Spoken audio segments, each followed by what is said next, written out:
Olá, bom dia, boa tarde, boa noite, boa madrugada. Espero que todos estejam bem. Vamos então dar continuidade aí na nossa aula sem muita enrolação. Vamos lá.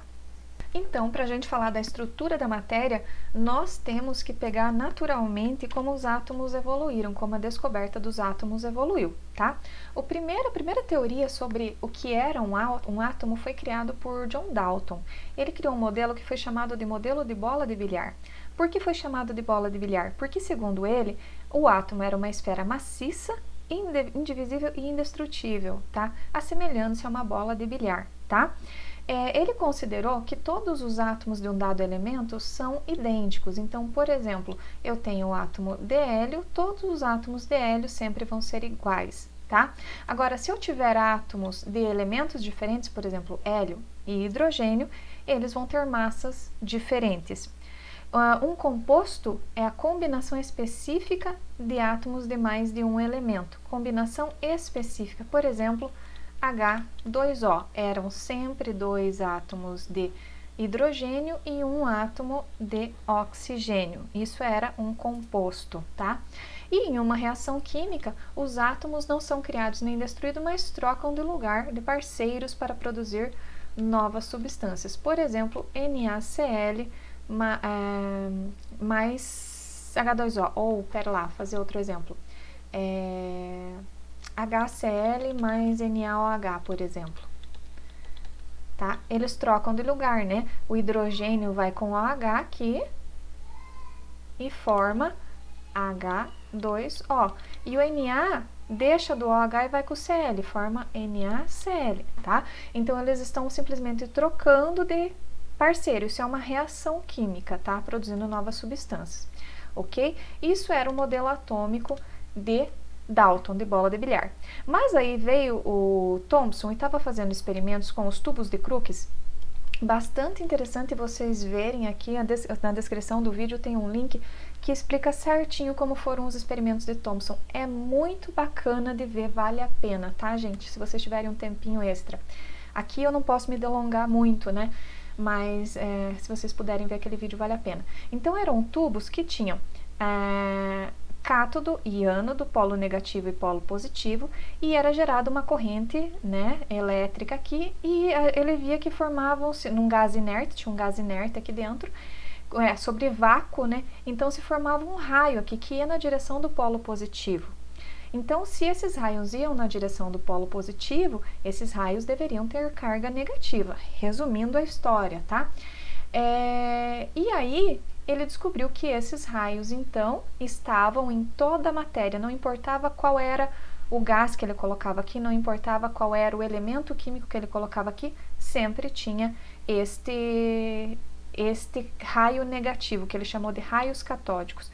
Depois, ele descobriu que esse raio catódico eram os elétrons, por isso o Thomson é considerado o pai dos elétrons, tá?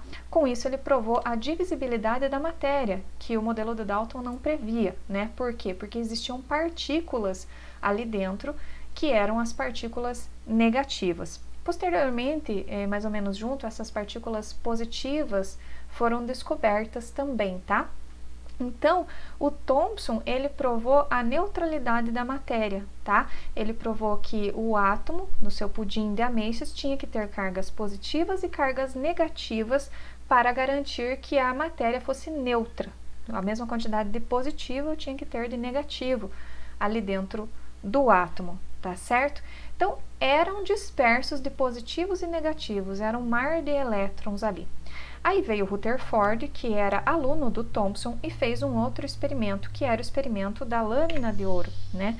Nesse experimento da lâmina de ouro, ele colocou ali uma caixa de chumbo, que não deixava passar as partículas alfa, colocou apenas um buraquinho aqui, mirando lá para a lâmina de ouro, certo? As partículas alfa, ele já sabia que emitiam partículas positivas, ou seja, ele sabia que a partícula que ele estava emitindo aqui era a partícula positiva, certo? Colocou uma lâmina ao redor e ele esperava que, ao encontrar, né? Eu estava falando ali de uma partícula positiva. Quando a partícula positiva encontrasse outra partícula positiva, ele ia voltar, né? Porque positivo repele positivo. Mas a maioria das partículas passou e ele via isso porque a chapa ficava marcada aqui, né? E a maioria das partículas passou. Mas como assim passou?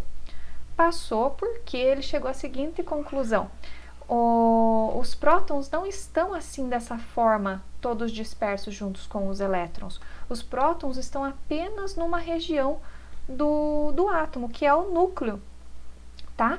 Então, o átomo é um grande vazio, porque a maioria das partículas passa reto. De vez em quando ele encontra o núcleo e volta. Algumas partículas somente voltavam, certo? Então, ele concluiu que o átomo não era assim como o Thomson falou. Ele era um grande vazio. Ele propôs um modelo que ele chamou de planetário. Eu tenho um núcleo que é positivo, tá certo? E ao redor do núcleo positivo tem os elétrons, que têm carga negativa. E nesse modelo planetário, os elétrons orbitam ao redor do núcleo, assim como os planetas orbitam ao redor do Sol, certo? Só que esse modelo com núcleo e eletrosfera tinha um problema, né? Porque se ele orbitava ao redor do núcleo e negativo atrai positivo, uma hora o elétron ia encontrar o próton e o átomo ia se colapsar, ia deixar de existir, ia explodir, né? Então, o Rutherford não conseguiu resolver este problema do colapso, mas como ninguém tinha nada melhor para explicar, o modelo atômico de Rutherford foi aceito na época. Ficou essa pulga atrás da orelha do colapso aqui, que quem resolveu mais tarde foi o seu aluno Niels Bohr, mas nós só vamos falar do Niels Bohr mais para frente, porque estes modelos aqui são considerados modelos clássicos. Nós vamos dar uma parada e explorar tudo que eles têm para nos oferecer, e depois a gente vai para o modelo de Bohr, que é um modelo puramente matemático, tá bem? A gente vai voltar a falar do Bohr, ok? Então, o que nós temos do modelo de Rutherford? Um modelo planetário, os prótons ficam lá no núcleo, os prótons têm carga positiva, tá? Os elétrons de carga negativa ficam ao redor na eletrosfera. E em 1932, o James Chadwick, ele descobriu uma partícula com aproximadamente a mesma massa do próton, mas ela não era carregada eletricamente. E foi descoberto que esses nêutrons, que ele chamou de nêutrons porque não tinham carga, eram nêutrons, né? Eles ficavam junto dos prótons no núcleo, tá? Em resumo, o modelo atômico de Rutherford era como se fosse uma bolinha de beisebol, tá? No núcleo, uma bolinha de gude no centro de um campo de futebol. A bolinha seria o núcleo positivo, para você ter uma ideia de quão vazio é o átomo, né? A maior massa, tá, está no núcleo. Embora a eletrosfera seja muito maior, o núcleo pequenininho tem a maior massa. Quer ver por quê? Porque a massa do próton é aqui, ó, 1,67 bararaus vezes 10 a menos 27, né? A massa do nêutron é a mesma massa do próton, bararal vezes 10 a menos 27, e a massa do elétron é 9 vezes 10 a menos 31, ou seja, ele é muito menor do que somente a massa do próton. E eu tenho próton e nêutron no núcleo, ou seja, uma massa muito maior do que a massa do elétron, tá? Então, por isso que a massa, a gente diz que toda a massa do átomo está no núcleo, porque a massa do elétron é tão pequenininha que a gente nem considera, tá? E as cargas? A carga do próton é positiva, de 1,6 vezes 10 a menos 19, o nêutron não tem carga, e a massa do elétron é a mesma carga do próton, porém com um sinal negativo, tá? Então, o que a gente tem aqui? O símbolo do elemento, se você pegar lá na tabela periódica, né, você vai ter o X, X é o símbolo do elemento, pode ser hidrogênio, sódio, lítio, etc. Esse vai ser o elemento. Nós representamos o número de massa em cima e o número atômico Z embaixo. O número de massa a gente representa pela letra A e o número atômico pela letra Z, tá? E aqui, ó, pessoal, a massa relativa, tá? E a carga relativa, que é em relação ao outro. A massa do próton tem uma massa relativa de 1, a do nêutron 1, a do elétron 1 dividido por 1836, ou seja, um número muito pequenininho de 0,00000, né? A carga do próton é mais 1, a do nêutron é 0 e a do elétron é menos 1, tá? Então, vamos lá. Vamos tentar entender e aplicar isso daqui. A massa do átomo, ela está principalmente no núcleo do átomo, que é composta por prótons e nêutrons. Então, o A, que é o número de massa, é igual a P de prótons mais N de nêutrons, tá? O número de prótons é igual ao número atômico, Z, né? A gente acabou de ver aqui, o número atômico, que é o número de prótons, é Z, né? Então, é a mesma coisa que eu dizer que A, que é a massa, é igual a Z mais N. Isso no átomo neutro, tá? Em um átomo neutro, o número de prótons é igual ao número de elétrons.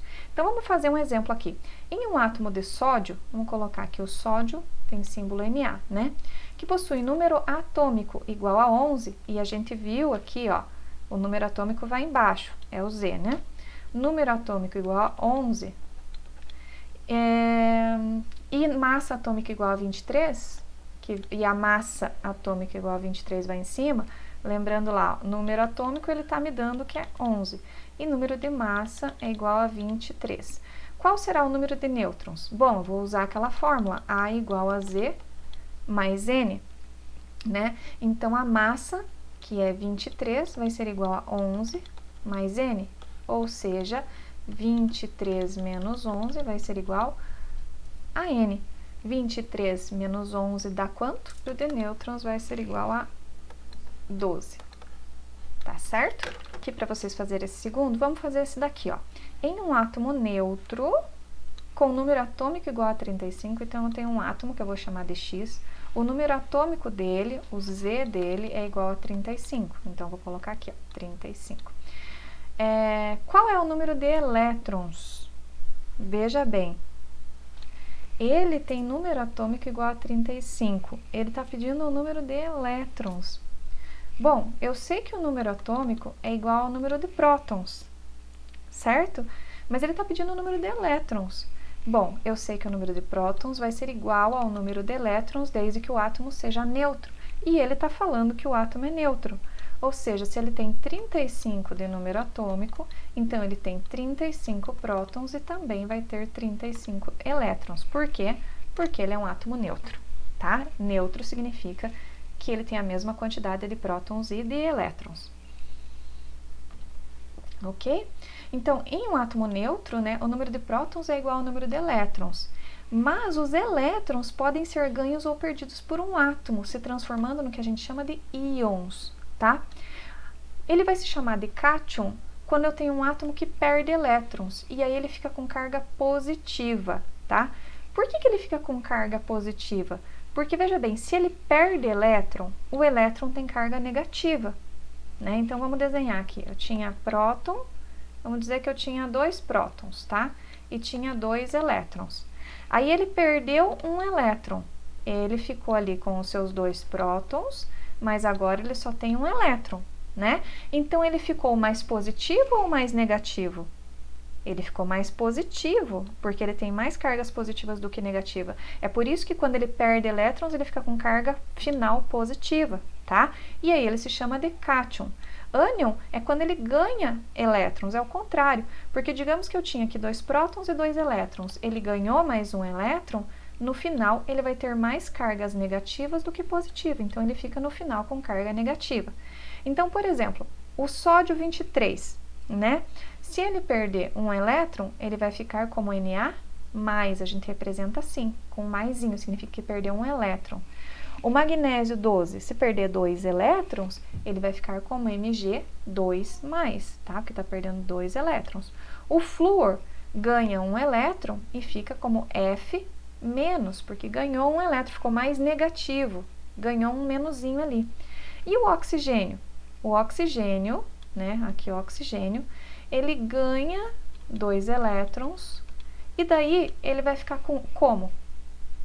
Ele vai ficar como O2-, porque ele ganhou 2 elétrons, tá?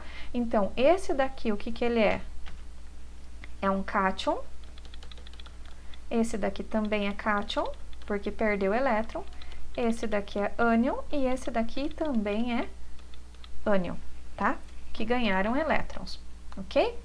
Agora, nós podemos ter as seguintes relações entre os átomos. Eles vão ser isótopos quando eles possuem o mesmo número de prótons, o mesmo Z, tá? O mesmo número atômico. Pertencem ao mesmo elemento químico, mas diferentes números de massa, tá? Por exemplo, o hidrogênio. Eu posso ter hidrogênio com massa 1 com massa 2 ou com massa atômica 3. Mas eu posso ter esses mesmos hidrogênios aqui que vão ter o mesmo número atômico, ou seja, o mesmo número de prótons, tá?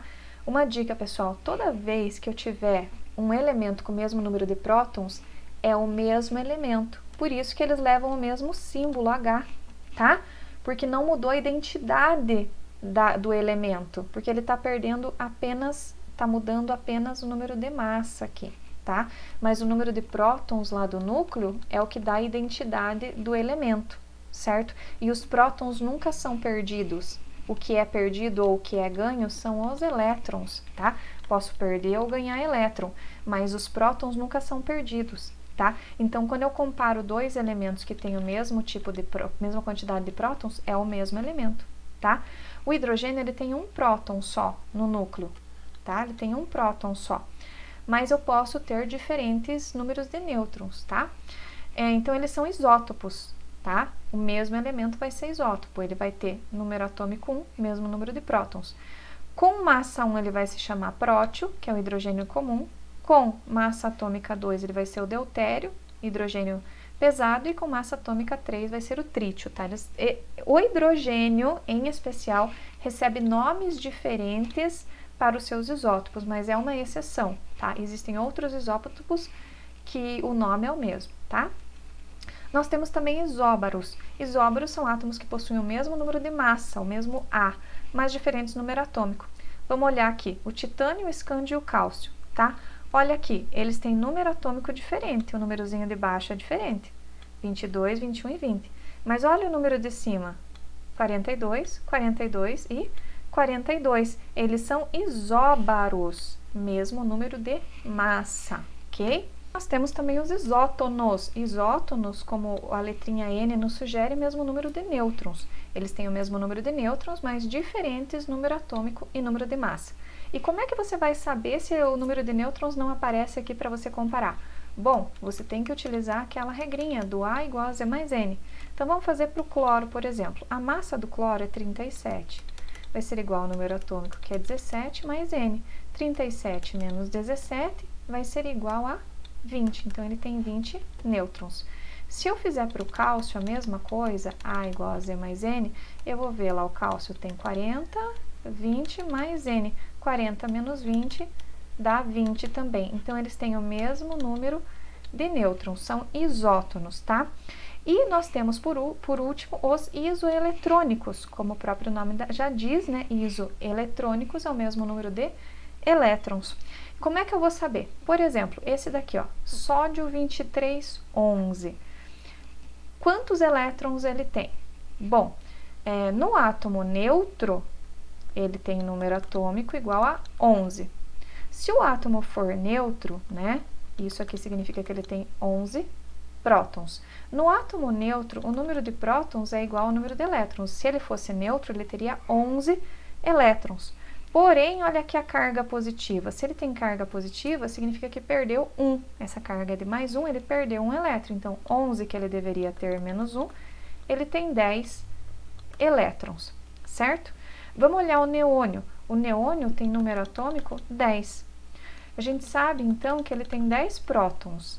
E, se ele é neutro, ele tem 10 elétrons. E, nesse caso, ele é neutro, porque não tem nenhuma carga aqui. Então, ele tem 10 elétrons. Ele tem 10 elétrons e o sódio também tem 10 elétrons, porque é um cátion. Eles são isoeletrônicos, tá bem? E daí aqui, pessoal, eu deixei alguns exercícios para vocês tentarem fazer. Tem a resposta, dúvidas, procurem no atendimento, tá?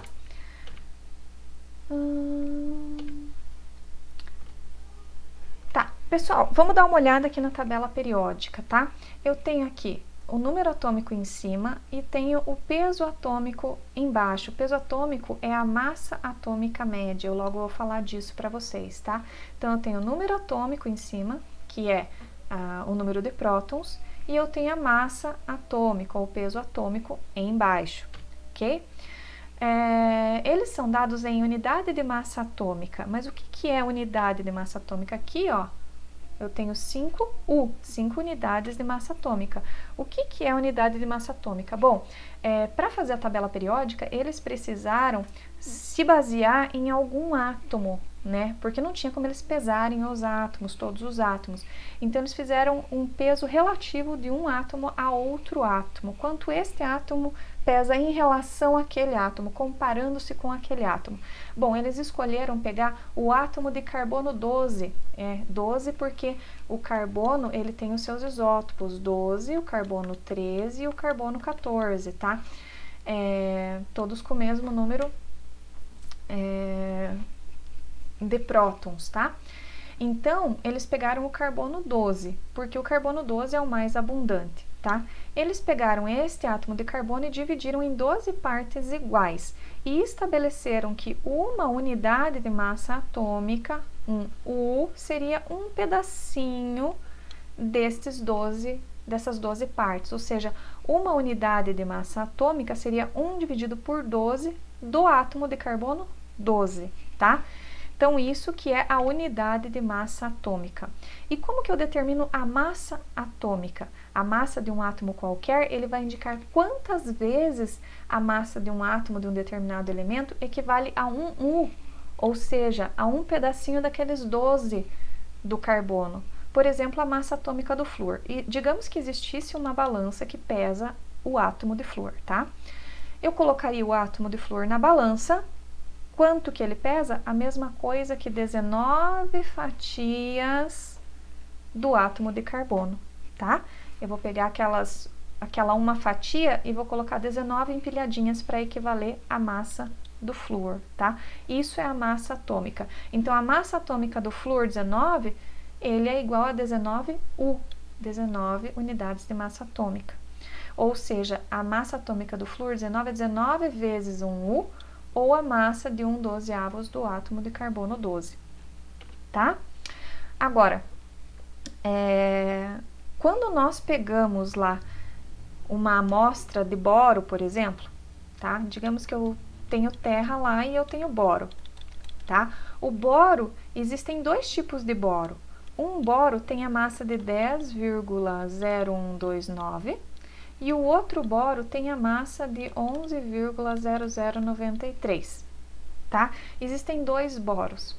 Agora, se existem dois boros com diferentes massas, quando eu pego na tabela periódica, a massa que aparece lá é 10,81. Não é nem 10,01, nem 11,0093.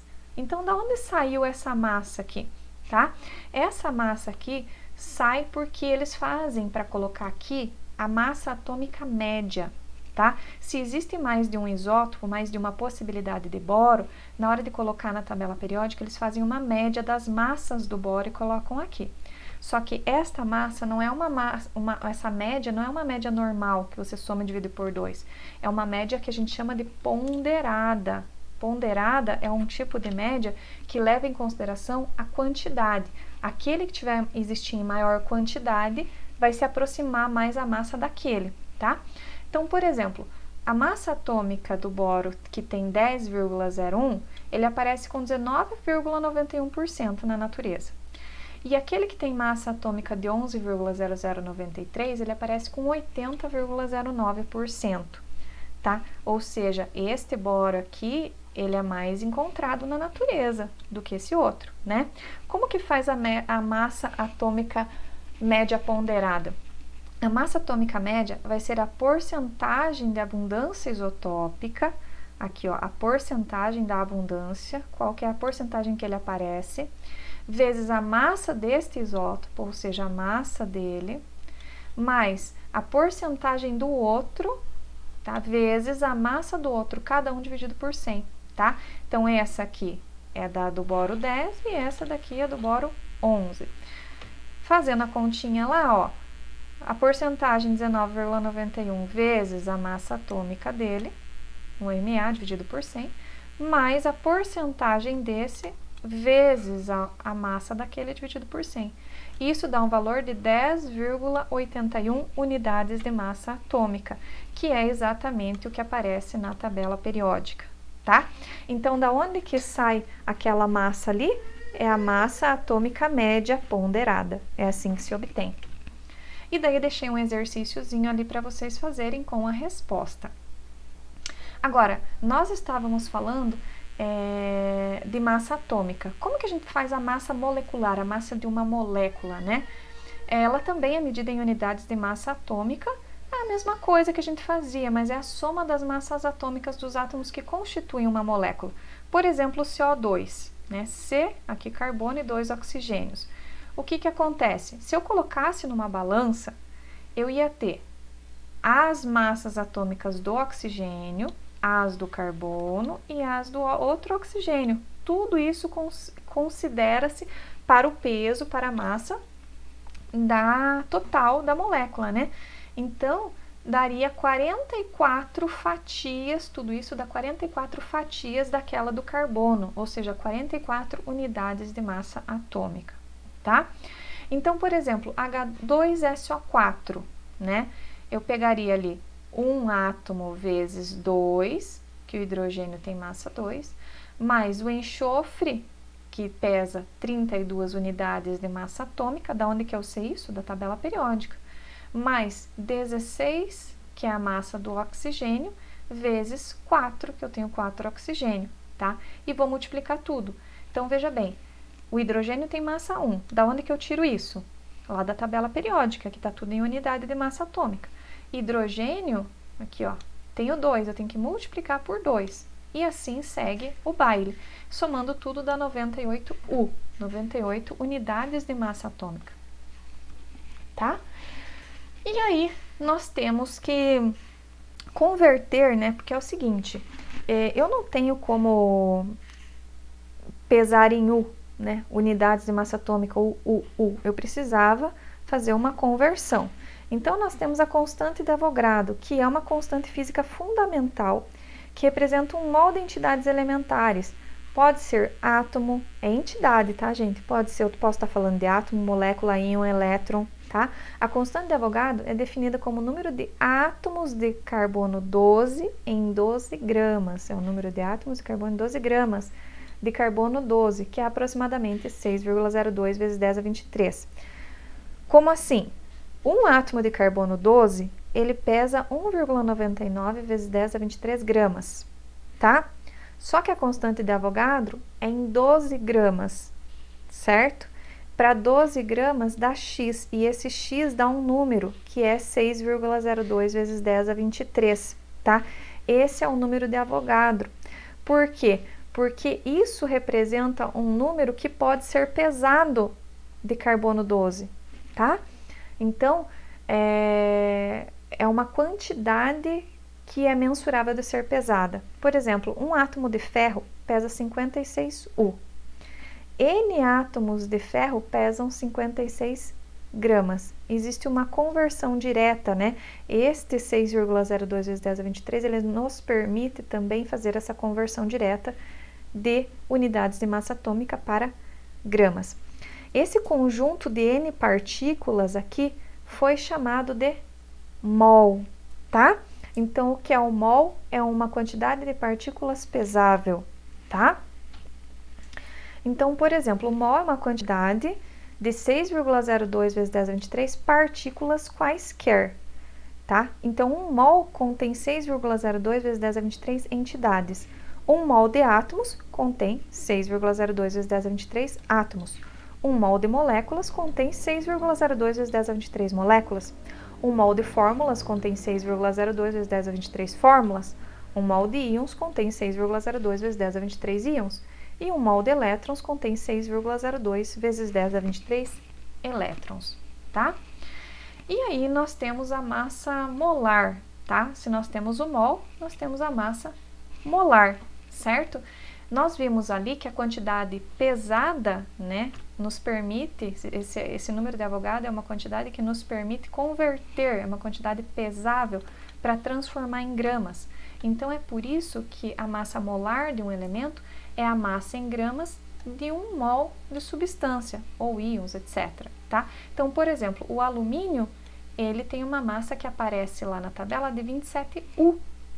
Ou seja, 1 mol de átomos de alumínio, que a gente sabe que tem 6,02 vezes 10 a 23 átomos de alumínio, tem 27 gramas, tá? Então, quando eu pegar ali uma quantidade de partículas de alumínio, que corresponde a 1 mol de alumínio, eu sei que isso aqui vai ter 27 gramas, tá?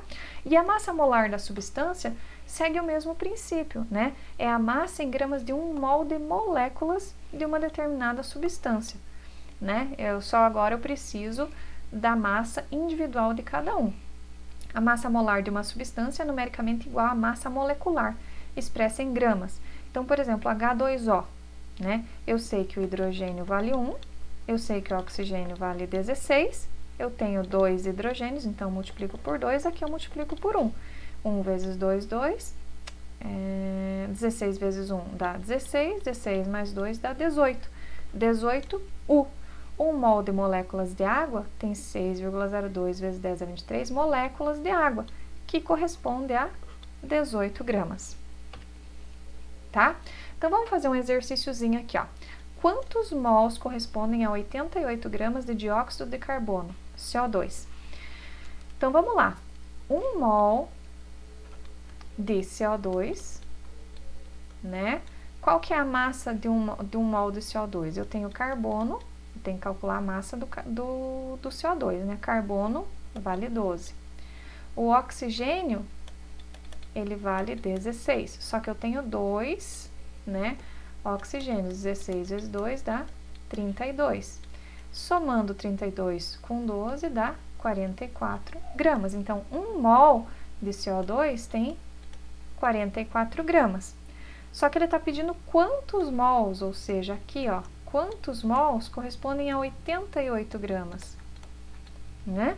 A gente vai aplicar a regrinha de 3 ali, que é 88 vezes 1 dividido por 44, né? 88 dividido por 44 dá 2 mols de CO2, ou seja, 88 gramas tem 2 mols de CO2. Destas relações ali que a gente viu, gera-se uma fórmula. Porque o que eu tinha ali? Eu tinha aqui 1 mol de CO2, tinha 44 gramas.